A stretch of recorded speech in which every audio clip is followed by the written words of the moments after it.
Super विद्यार्थियों आप सबका स्वागत है आपके अपने YouTube चैनल हिंदी कनासीज NCERT and RBSE for Mitali Kaushik पर।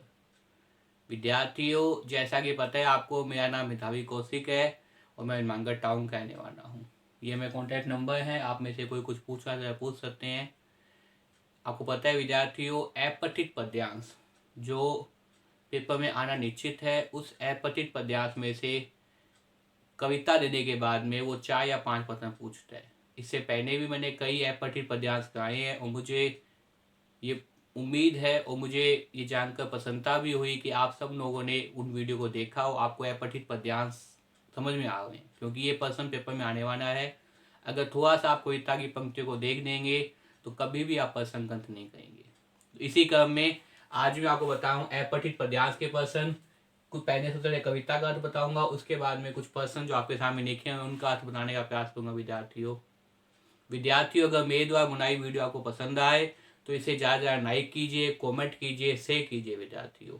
और चैनल पर अगर आप नए हैं तो चैनल को सब्सक्राइब कर दीजिए। वीडियो को लाइक अवश्य कीजिए विद्यार्थियों अगर वीडियो आपको पसंद आती है, और शेयर अवश्य कीजिए विद्यार्थियों। चैनल को सब्सक्राइब कीजिए अगर आप चैनल पर नए हैं। देखिए विद्यार्थियों, आपके जो लाइक होते हैं, आपके जो शेयर होते हैं, आपके जो सब्सक्राइबर्स होते हैं, ये हमारा उत्साहवर्धक करते हैं, प्रोत्साहन देते हैं हमें, ताकि हम जो है वो आपके लिए अच्छे से अच्छे वीडियो प्रिपेयर कर पाए।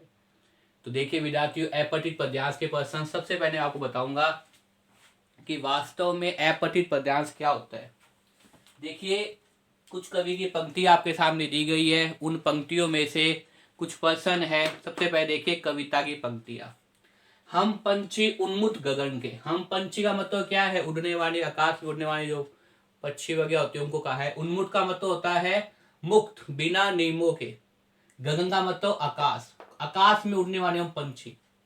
आकाश के अंदर कोई मार्ग नहीं है, कोई रेखाएं नहीं है। प्रत्येक पक्षी जो है वो अपनी स्वतंत्रता अनुसार उड़ता रहता है, बिना नियमों से बंधे हुए स्वतंत्र आसमान में विचरण करता रहता है। तो उन पंछियों के बारे में कवि कह रहा है कविता के अंदर, पिंजरे बंद न गा पाएंगे। अगर हमें पिंजरे बंद कर दिया तो हम कभी गा नहीं पाएंगे, कभी उड़ नहीं पाएंगे। हमें पिंजरे में रहना पसंद नहीं है, क्योंकि हमें तो क्या है, उन्मुक्त आकाश में उड़ना पसंद है।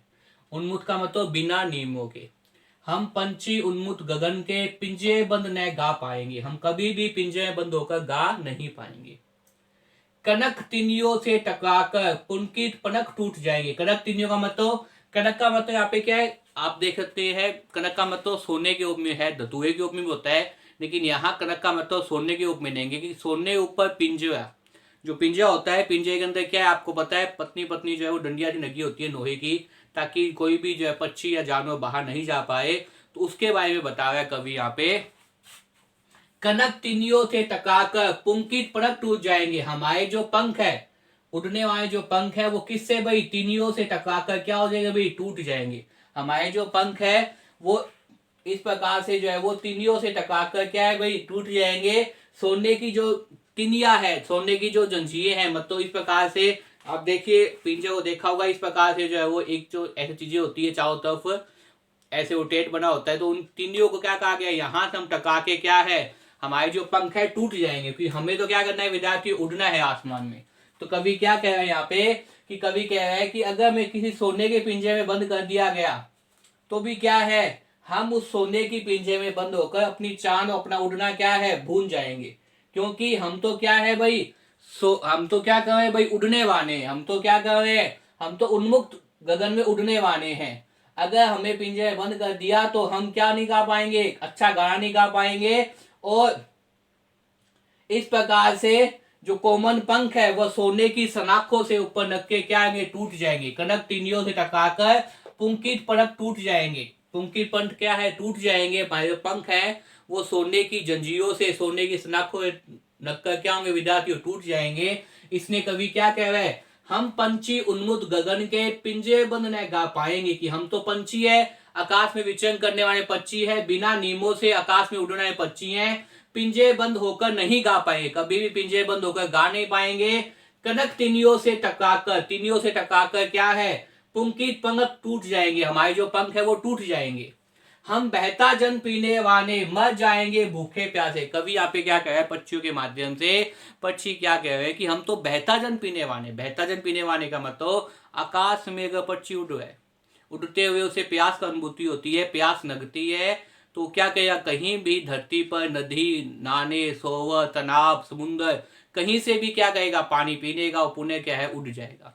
तो कवि यहाँ यही कह रहे हैं कि हम बहता जल पीने वाले, कवि कह रहे हैं कि पक्षी कह रहे हैं यहाँ पे कविता के अंदर कि हम तो क्या है भाई, उड़ते हुए बहता जल पीते हैं। बहता जल पीने का मतलब हम किसी नियमों में नहीं बंधे हुए, जहां से हमें इच्छा होती है वहां से पानी पी लेते हैं। नदी में से पानी पी लेते हैं, तालाब में से पी लेते हैं, इसी प्रकार किसी घर के ऊपर रखा पानी है तो वहां से पानी पी लेते हैं, टंकी के पानी पी लेते हैं, हम कहीं से ही पानी पी लेते हैं। मतलब हम बहता पानी पीने वाले हैं, किसी एक जगह हम रुकने वाले नहीं है, हम बंधक में नहीं बहने वाले। मर जाएंगे भूखे प्यासे, हम तो जो है मर जाएंगे भूखे प्यासे। यहाँ इस पिंजे में रहेंगे तो हम भूखे प्यासे मर जाएंगे, लेकिन हम वहां का पानी, वहां की अच्छी चीजें हम नहीं खाएंगे। कवि कह रहे हैं कहीं बनी है कुटुम नुबोई, कनक कटोई की मेहंदी। कहीं बनी है कटु, कटु का मतलब कवि, निम्बोई का मतलब नीम। यहाँ कनक कटोई, कनक का मतलब सोने, सोने कटोई में जो मैदा है, और सोने कटोई में मैदा से मतलब यहाँ पे क्या है, मैदे से मतलब क्या है, सोने का जो कनक कटोई, सोने का जो बर्तन है, उसमें जो दाने रखे हुए हैं, जो अच्छी अच्छी चीजें रखी हुई है, मिठाई स्वीट रखी गई है, जो भी खाने के खाद्य पदार्थ रखा गया है, उससे कहीं अच्छा क्या है, कहीं बनी है कटुक नुमोई। वो आसमान में उड़ते हुए, उड़ते हुए जब हम कहीं बह जाते हैं तो हम क्या करते हैं भाई, कवि नीम का फन, जो कवापन होता है, नीम का जो फन मिलता है, हम जो निमोई चूसते रहती है, को खाते रहते हैं, अपनी चोंच मारते रहते हैं, वो हमें ज्यादा अच्छा लगता है। तो कवि यहाँ पे क्या करें, हम बहता जन पीने वाले, मर जाएंगे भूखे प्यासे। हम तो क्या करें भाई, बहता जन पीने वाले, हम ऐसा जन पीने वाले हैं जो वास्तव में क्या है, बहता रहता है। हम तो उस जन को पीने वाले हैं, मर जाएंगे भूखे प्यासे। यहाँ इस पिंजे में हम भूखे प्यासे मर जाएंगे, लेकिन कभी भी किसी भी परिस्थिति में सोने के पिंजे में रखी हुई वस्तु को, सोने की पिंजे में रखी हुई खाद्य पदार्थ को, सोने के पिंजे में रखे पानी को हम कभी भी नहीं पिएंगे। क्या कह रहे पक्षी, हम बहता जन पीने वाले, मर जाएंगे भूखे प्यासे, हम भूखे प्यासे मर जाएंगे, लेकिन कहीं भई है कटुक नुबोई, कटुक का मतलब कवि, निम्बोई का मतलब नीम की छान। इस खाद्य पदार्थ से जो मैं पिंजे में रखा गया है, कनक, कनक का मतलब सोने, सोने कटोरी में मैदा से, मैदा का मतलब जो व्यंजन है, जो फन फून रखे गए हैं, जो बे कुछ भी रखा गया है, तो उससे कहीं ज्यादा हमें क्या अच्छी लगती है, उस नीम की कवि जो है वो निम्बोई अच्छी लगती है, नीम की छान अच्छी लगती है, जहां बुढ़ते हुए वो खाते थे, वो घूमते थे। मुझे उम्मीद है समझ में आ गया होगा। आगे देखिए विद्यार्थियों, सवन सिंखना के बंधन में अपनी गति उड़ान सब बिने। कवि यहाँ पे क्या कह रहे हैं, पक्षी यहाँ पे कह रहे हैं कि अगर हम इस का बंधन में आएंगे, सवन का मतलब सोने रूपी पिंजे के अंदर, सवन सिंखना में, सोने की जो सनाखें हैं, सोने का जो पिंजरा है, उस पिंजे में अगर हम आएंगे तो हम उड़ना भूल जाएंगे। अपनी गति उड़ान सब भूने, अपनी वो गति भूल गए, जो आकाश में उड़ते थे, बहुत तेज उड़ते थे, एक दूसरे से प्रतिस्पर्धा करते थे, एक दूसरे से प्रतियोगिता करते थे उड़ने की, वो तेज उड़ते रहते थे, वो सब चीजें हम भूल जाएंगे। कहाँ, उस पिंजे में बंद होकर, कहाँ, उस सोने रूपी पिंजे में। चाहे वो पिंजरा बेशक सोने का है, चाहे हमें सुबह शाम जो है वो खाना मिल रहा है, चाहे हमें सुबह शाम पानी मिल रहा है पीने के लिए, हमें प्यासा नहीं आना पाई, लेकिन हम कभी भी इस प्रकार किसी परिस्थिति के अंदर, कवि कह रहे हैं पक्षियों के माध्यम से, पक्षी कह रहे हैं कि हम कभी भी वो खाद्य पदार्थ को, वो पानी को, वो सोने के पिंजे में रखी चीजों को हम नहीं गएंगे, चाहे हम, हमारे प्राण ही क्या है, निकल जाए। तो क्या कह रहे हैं, सवन सीखना के बंधन में अपनी गति उड़ान सब बुने, बस सपनों में देख रहे हैं तऊ की फूंगनी पर ऊंचे झूने। बस सपने देख रहे हैं, अब हम क्या करें, हम पिंजरे बंद हो गए तो बात तो जा नहीं सकते, क्योंकि पिंजरे बंद हो गए तो कैसे बात जाएंगे। तो हम क्या कर सकते हैं, सपने देख सकते हैं, कल्पना कर सकते हैं, हम सपने देख सकते हैं। क्या देख सकते हैं, तऊ, तऊ का मतलब वृक्ष की फूंगनी पर झूने, की वृक्ष की सबसे ऊंची, फूंगनी का मतलब क्या होता है, सबसे ऊंची, कि वृक्ष की सबसे ऊंची क्या है, सबसे ऊपरी भाग क्या कहता है, फूंगनी कहता है, उस पेड़ पौधों की जो सबसे ऊंची छान है, उस पर जो है वो हम उड़ना के अपना देख सकते हैं। बस सपनों में देख रहे हैं तऊ की फुगनी पर झूने, हम बस सपने देख रहे हैं पिंजे बैठे हुए कि वृक्ष की सबसे ऊंची छान पर क्या है, वृक्ष की सबसे ऊपरी डांड पर बैठकर हम क्या कर रहे हैं, उड़ रहे हैं, उड़ने का अनुभव कर रहे हैं। वो सुख को हम सपने में देख रहे हैं, लेकिन हम कभी भी पिंजे में नहीं रह सकते। क्योंकि हम पंछी हैं उन्मुक्त गगन के, हम तो उन्मुक्त गगन के पंछी है। उन्मुक्त का मतलब बिना नीमों के, गगन का मतलब आकाश में उड़ने वाले पंछी हैं। हमें नीमों से क्या मतलब। पिंजरे बंद नहीं गा पाएंगे हम, कभी भी पिंजरे बंद होकर नहीं गा पाएंगे हम, कोई भी चीज नहीं गा पाएंगे हम कभी भी। पिंजरे नहीं गाने का मतलब क्या है, हमें पिंजरे में रहना पसंद नहीं है। हम वहां के सुख से वंचित कभी भी जो है वो आसमान में उड़ने वाले सुख से वंचित रहेंगे। हमें पिंजरे में जो बंद, हमें जो भी खाद्य पदार्थ मिलेगा, पानी मिलेगा, उन चीजों पे हमें विश्वास नहीं है। हमें पिंजरे बंद होकर नहीं गा पाएंगे। कनक तिनियों से टकराकर पुंकित पंख टूट जाएंगे। कनक तिनियों का मतलब सोने उपी जो तिनिया है, सोने उपी जो सनाखे हैं, उनसे कटकर क्या है भाई, हमारे पंकित पंख टूट जाएंगे, हमारे पंख टूट जाएंगे, लेकिन कभी भी हम उनके सामने झुकेंगे नहीं। हम बहता जन पीने वाले मर जाएंगे भूखे प्यासे। हम बहता जन पीने वाले हैं, हम मर जाएंगे भूखे प्यासे, नहीं कभी भी उनके सामने अपने घुटने नहीं टेकेंगे। कनी वही है कुटुम्ब निभोई, कनक कटोई मैदा से। उस सोनियों की कटोई भी रखे हुए जो भोजन है उससे कहीं अच्छी हमें लगेगी जो कुटुक निम्बोई। कटुक का मतलब यहाँ पे क्या है विद्यार्थियों, कवि। निम्बोई का मतलब नीम की छान, नीम का जो पौधा, नीम के जो पत्ते, वो हमें ज्यादा पसंद है। श्रवण सीखना के बंधन में अपनी गति उदान सब भूने। सोनियोपी सीखना के बंधनों में अपनी गति उदान हम सब भून चुके हैं। बस सपनों में देख रहे हैं तऊ की फूगनी पर ऊंचे झूने। हम तो बस सपनों के अंदर देख रहे हैं कि वर्ष के ऊपर ऊंची डांड के उड़ रहे हैं, हम इस प्रकार से उड़ने का अभिनय देख रहे हैं। लेकिन ये सब कहाँ देख रहे हैं, सपने के अंदर देख रहे हैं, नींद में देख रहे हैं विद्यार्थियों। मुझे उम्मीद है विद्यार्थियों आपको ये कविता की पंक्तियां समझ में आ गई होगी। पेपर के अंदर इसी प्रकार की एक पंक्ति आएगी। मैं बार बार बताता हूँ विद्यार्थियों, ज्यादा कठिन पंक्तियां नहीं आएगी, ऐसी पंक्ति आएगी जिनका अर्थ हम कर सकते हैं।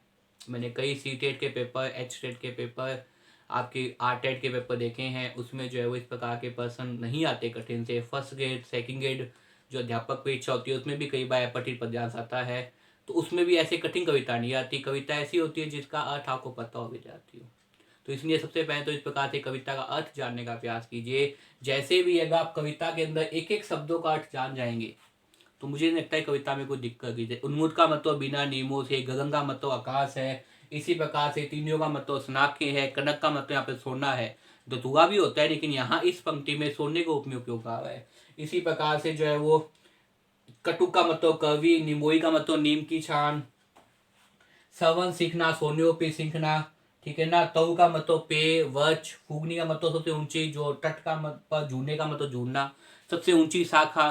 तो इस प्रकार से विद्यार्थियों को आप एक एक शब्द का देखेंगे, और मेरे पढ़ाने का उद्देश्य यही है विद्यार्थियों कि आपको साथ साथ में समझ में आए और आपको साथ साथ में याद हो जाए, और पेपर के अंदर कभी भी आपका प्रश्न गलत न हो अपठित पचास में से। जो भी विद्यार्थी मेरे द्वारा तैयार की वीडियो देख रहे हैं उनको पता है कि मेरा पढ़ाने का, मेरे वीडियो तैयार करने का उद्देश्य यही होता है कि आपके साथ साथ में समझ आए, आपका कंसेप्ट क्लियर हो, आपके का प्रश्न गलत न हो। तो विद्यार्थियों अगर मेरे द्वारा वीडियो को पढ़ाई पसंद आए तो इसे ज़्यादा लाइक कीजिए, कमेंट कीजिए, शेयर कीजिए विद्यार्थियों। चैनल को सब्सक्राइब कर लीजिए ताकि आप पर तुरंत क्या पहुंच जाए, नोटिफिकेशन पहुंच जाए। मुझे जैसे ही समय मिलता है वैसे वीडियो बना देता हूँ। तो वीडियो को लाइक करना है, कमेंट करना है, शेयर करना है विद्यार्थियों। तो देखिए विद्यार्थियों प्रश्नों पे चलते हैं। सबसे पहला प्रश्न क्या है, पंक्ति कहीं भनी है कटुक निबोई, कनक कटोई की मैदा से। प्रश्न क्या पूछ रहा है, पंक्ति है, पंक्ति यहाँ पे पंक्ति दे रखी है आपके सामने। कौन सी पंक्ति दे रखी है आपके सामने, कहीं भनी है, ये पंक्ति दे रखी है आपके सामने। कहीं भनी है कटुक निबोई, कनक कटोई की मैदा से। इस कहीं भनी है कटुक निबोई, कनक कटोई की मैदा से, इस पंक्ति में निम्न में से किस जीवन के विषाद को प्रकट किया है। अब देखिए विद्यार्थियों प्रश्न ऐसे आते हैं, विषाद। अब आपको विषाद का अर्थ नहीं पता तो आप किस प्रकार से प्रश्न का करेंगे। विषाद का मतलब क्या होता है, दुख होता है। विषाद का मतलब क्या होता है, दुख होता है। तो पूछ रहा है कि पंक्ति कौन सी है, कहीं बनी है कटुक निबोई। मैंने बताया था पंक्ति का अर्थ कि कविता में कवि पक्षियों के माध्यम से क्या कह रहा है, कहीं बनी है कटुक निबोई, कि वो कटुक, कटुक का मतलब क्या होता है भाई, कवि, और निम्बोई का मतलब क्या है, नीम की छान। नीम की छान कह दीजिए, नीम की जो है वो, नीम की पत्तियां कह दीजिए, कुछ ही कह दीजिए भैया। नीम के जो है वो ऊपर जो नन्हे वाले बेर वगैरह उनको कुछ भी कह दीजिए। कनक कटोई, कनक का मतलब यहाँ पे क्या है भाई, सोने से है। और मैदा का मतलब कोई भी जो है वो आप खाद्य पदार्थ लिख सकते हैं, इसको कुछ भी चीज लिख सकते हैं विद्यार्थियों। कोई भी जो है पक्षी खा सकते हैं, छोटे बेर वगैरह, रोटी वगैरह, कुछ भी आप लिख सकते हैं मैदा के बारे में। तो यहाँ पे क्या कह रहा है, कविता में पंक्ति के अंदर निम्न में से किस जीवन के विषाद, विषाद का मतलब दुख को प्रकट किया गया है। अब देखिए विद्यार्थियों, ऑप्शन देखिए, मैं हमेशा ही बताता हूँ विद्यार्थियों, जब भी आप प्रश्न हल करें इस प्रकार से, तो 4 ऑप्शन में से 2 प्रश्नों में तो आप पुनर्गणित कर देंगे कि ये तो कभी हो ही नहीं सकता। उसके बाद बचेंगे 2 ऑप्शन, उसमें से आपको सही का निर्धारण करना है। गणित को काटते ये अपने आप ही आपके सामने क्या आ जाएगा, सही उत्तर आ जाएगा, वो बोलेगा विद्यार्थियों प्रश्न में। तो देखिए विद्यार्थियों, अगर आपको कविता की पंक्ति थोड़ी भी समझ में आ रही है तो देखिए छात्र तो है ही नहीं यहाँ पे कहीं भी, वृद्धावस्था का कहीं जिक्र नहीं हुआ है पंक्तियों के अंदर। आप पंक्ति देखिए, इन पंक्तियों के अंदर कहीं भी छात्र का जिक्र नहीं हुआ है, कहीं भी वृद्धावस्था का जिक्र नहीं हुआ है। गरीबी के बारे में भी नहीं बताया गया है इतना, जितना किसके बारे में बताया गया है, पतंत्र। पतंत्र का मतलब क्या है, दूसरों के अधीन होना। यहाँ जो पक्षी है वो किसके अधीन है, वही दूसरों के अधीन है पिंजरे में। कभी भी नहीं चाहता कि हम दूसरों के अधीन है, हम स्वतंत्र रहना चाहते हैं, उन्मुक्त गगन में उड़ना चाहते हैं। पिंजरे बंद नहीं हो पाएंगे। पिंजरे बंद होने का मतलब क्या है, देखिए पिंजरे बंद नहीं गा पाएंगे। पिंजरे बंद का मतलब क्या है विद्यार्थियों, स्वतंत्र होना, कि हम कभी भी जो है किसी दूसरे के अधीन स्वतंत्र नहीं हो पाएंगे। तो देखिए विद्यार्थियों, इसके अंदर उत्तर आपके सामने क्या हो जाएगा, उत्तर आपके सामने हो जाएगा स्वतंत्र। दोबारा देखिए विद्यार्थियों, पंक्ति कहीं बनी है कटुक निमोई, कनक कटोई की मैदा से। इस पंक्ति में इनमें से किस जीवन के विषाद, विषाद का मतलब दुख, दुख को प्रकट किया गया, दुख को बताया गया है। तो देखिए ऑप्शन आपके सामने क्या थे, गरीबी, छात्र, पतंत्र, वृद्धावस्था। गरीबी के बारे में कविता में कहीं भी कोई नाम बताया नहीं गया है, छात्र वृद्धावस्था का जिक्र बिल्कुल भी नहीं हुआ है। गरीबी और पतंत्र में देखें तो गरीबी के बारे में बात नहीं है, अमीरी गरीबी के बारे में बात किस पे है, स्वतंत्रता के बारे में और स्वतंत्रता के बारे में। जो पक्षी हैं वो कभी भी पिंजरे में बंद नहीं होना चाहते। पिंजरे में बंद होना चाहते नहीं होना मतलब दूसरों के अधीन नहीं होना चाहते। इसलिए यहाँ पे कौन सा दुख का दुआ है, स्वतंत्र होने का। कहीं बनी है कटुक निमोई, हमें वो आसमान में उड़ते हुए स्वतंत्र रहते हुए वो कभी नीम खाना ज्यादा पसंद है, बजाय कि हम स्वतंत्र दूसरों के अधीन होकर वो खाद्य पदार्थ खाएं, अच्छे अच्छे भोजन खाएं, यह पसंद नहीं है। मुझे उम्मीद है विद्यार्थियों आपको पहला प्रश्न समझ में आ गया होगा इस कविता के अंदर। दूसरा प्रश्न देखिए विद्यार्थियों, जो भाव सौंदर्य है, काव्य सौंदर्य है, जीवन दृष्टि है, नाच सौंदर्य है, उन सबके प्रश्न विद्यार्थियों में कहा हूँ। एक दो बच्चों ने मुझे कमेंट भी किए थे कि सर आप इनके प्रश्न नहीं गाते। देखिए पहले मैंने कॉन्सेप्ट समझाया आपको, एपटिक पद्यांश के अंदर जो है वो भाव सौंदर्य क्या होता है, नाच सौंदर्य क्या होता है, जीवन दृष्टि क्या होती है, उसके बारे में बताया। अब मैं आपको क्या हूँ, अभ्यास के माध्यम से कितने ही एपटिक पद्यांश करा दिए, लगभग 12-13 एपटिक पद्यांश करा दिए। एक एक पद्यांश में बहुत अच्छी तरह समय लगाकर समझाया विद्यार्थियों। तो इसलिए इन चीजों को समझिए, उसके साथ साथ में जो है वो याद करने का प्रयास कीजिए। अब देखिए भाव सौंदर्य के अंदर, नाच सौंदर्य के अंदर अलंकार प्रश्न आते हैं। तो अलंकार प्रश्न देखिए, दूसरा प्रश्न, कहीं बनी है कटुक निमोई, कनक कटोई की मैदा से, में कौन सा अलंकार है, कहीं बनी है कटुक निमोई, कनक कटोई की मैदा से में कौन सा अलंकार है। देखिए विद्यार्थियों, मैंने आपको बताया था उपमा अलंकार। उपमा अलंकार मतलब क्या होता है, अभी तुलना करना। यहां तुलना नहीं की गई है, तुलना करना, दो समकक्ष वस्तुओं में क्या है, तुलना करना। यहां तुलना नहीं की गई है कनक कटोई की मैदा में।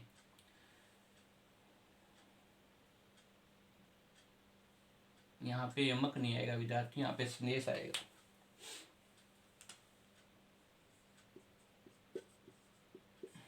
देखिए यमक अलंकार मतलब क्या होता है, शब्दों की पुनरावृत्ति। क्या होता है विद्यार्थियों, शब्दों की पुनरावृत्ति। यहाँ कहीं भी शब्दों की पुनरावृत्ति नहीं हुई है।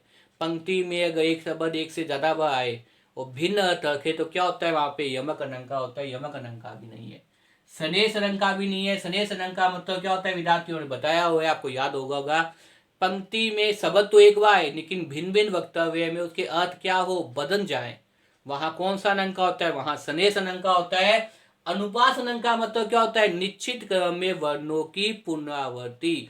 क्या होता है विद्यार्थियों, निश्चित क्रम में वर्णों की पुनरावृत्ति। कविता के अंदर विद्यार्थियों अनुपास अलंकार आपको सबसे पहले देखना है। 99% कविताओं में क्या होता है, अनुपास अलंकार होता है। कविता की पंक्तियों के अंदर कहीं ना कहीं किसी ना किसी वर्ण की पुनरावृत्ति होती है। एक वर्ण की पुनरावृत्ति अगर हो जाएगी तो भी कौन सा अनंका हो जाएगा, अनुपात अनंका। देखिए पुनरावृत्ति होती है या नहीं होती। देखिए कहीं बनी है, किसकी की हुई है, देखिए कै की पुनरावृत्ति हुई है। सबसे पहले देखिए किसकी पुनरावृत्ति हुई है, कै की पुनरावृत्ति हुई है। फिर देखिए विद्यार्थियों, कहीं बनी है कटुक, कहीं बनी है कटुक निमोई कनक कटोई की मैदा से। तो इसमें किसकी पुनरावृत्ति हुई है, कै की पुनरावृत्ति हुई है, इसलिए अनंका क्या हो जाएगा विद्यार्थियों, अनुप्रास अनंका हो जाएगा। और किसकी पुनरावृत्ति हुई है, कै वर्ण की पुनरावृत्ति हुई है। किसकी पुनरावृत्ति हुई, निश्चित क्रम के अंदर। और निश्चित क्रम का मतलब तो ये होता है विद्यार्थियों की पंक्ति में वर्ण क्या है, निश्चित क्रम में ही आएगा विद्यार्थियों। तो इस प्रकार से आपने देखा किसकी पुनरावृत्ति हुई है, कै की पुनरावृत्ति हुई है, इसलिए अनंका कौन सा हो जाएगा यहाँ पे, अनुप्रास अनंका। मुझे उम्मीद है आपको दूसरा प्रश्न समझ में आ गया होगा। तीसरे प्रश्न की अगर चर्चा करें, पंक्ति हम बहता जन पीने वाने मर जाएंगे भूखे प्यासे में व्यक्त भाव कौन सा है। पंक्ति हम बहता जन पीने वाने मर जाएंगे भूखे प्यासे, पंक्ति हम बहता जन पीने वाने मर जाएंगे भूखे प्यासे, व्यक्त भाव कौन सा है। कौन सा भाव हो जाएगा, देखिए दृढ़ता का, विषाद का, करुणा का, प्रेम का। देखिए विद्यार्थियों मैंने आपको पहले बताया था ऑप्शन काटते ये प्रेम का नहीं हो सकता, करुणा का, विषाद का और दृढ़ता का। देखिए पंक्ति कहाँ है, हम बहता जन पीने वाले, ये पंक्ति है विद्यार्थी। अब देखिए हम बहता जन पीने वाले मर जाएंगे भूखे प्यासे, मतलब हम बहता जन पिएंगे। आजादी के ऊपी जो आजादी यूरोप में हम जो पक्षी उड़ते हैं कांच के अंदर, तो हम बहता ही जन पिएंगे। कभी भी पिंजे में रखे पानी को प्यास हम गहन नहीं करेंगे, चाहे हमें कितनी प्यास लगी है। तो ये किसका है, मजबूत विश्वास का है। किसका प्रतीक है, दृढ़ता का विश्वास है। हमने ये संकल्प नहीं लिया कि हम बहता पानी पिएंगे, हमने संकल्प नहीं लिया कि हम बाहर का अन्न खाएंगे, आजादी की सांस लेंगे। इसलिए कवि यहाँ पे क्या कह रहा है कि वो क्या हो जाएगा, स्वतंत्र, मतलब दूसरों के अधीन। हम कभी भी दूसरों के द्वारा दिए गए पानी को, खाद्य पदार्थ को नहीं खाएंगे, चाहे हमारे प्राण ही क्यों नहीं निकल जाए। तो ये किसका है, संकल्प का है, दृढ़ता का है, मजबूती का है, मजबूत बात करने का, अपनी बात पे अडिग रखने का है। तो कौन सा उत्तर हो जाएगा विद्यार्थियों, आपके सामने दृढ़ता। दृढ़ता का मतलब क्या होता है, मजबूती। विषाद का मतलब मैंने बताया था आपको थोड़ी देर पहले, विषाद का मतलब क्या है, दुख, दुख की बात है नहीं। और करुणा का मतलब भी क्या होता है, कहीं ना कहीं दुख से ही होती है। तो यहाँ पे क्या हो जाएगा विद्यार्थियों, दृढ़ता हो जाएगा। क्या हो जाएगा विद्यार्थियों, दृढ़ता। मुझे उम्मीद है तीसरा प्रश्न समझ में आ गया होगा, क्योंकि पक्षी अपनी बात पे दृढ़ है, मजबूत है, संकल्प लिया हुआ है कि चाहे हमारे प्राण ही क्यों ना चले जाए, हम कभी भी पिंजे में रखे पानी को, पिंजे में रखे हुए खाद्य पदार्थ को नहीं खाएंगे। इसलिए किसकी बात है, दृढ़ता की बात है, मजबूती की बात है विद्यार्थी। मुझे उम्मीद है तीसरा प्रश्न समझ में आ गया होगा।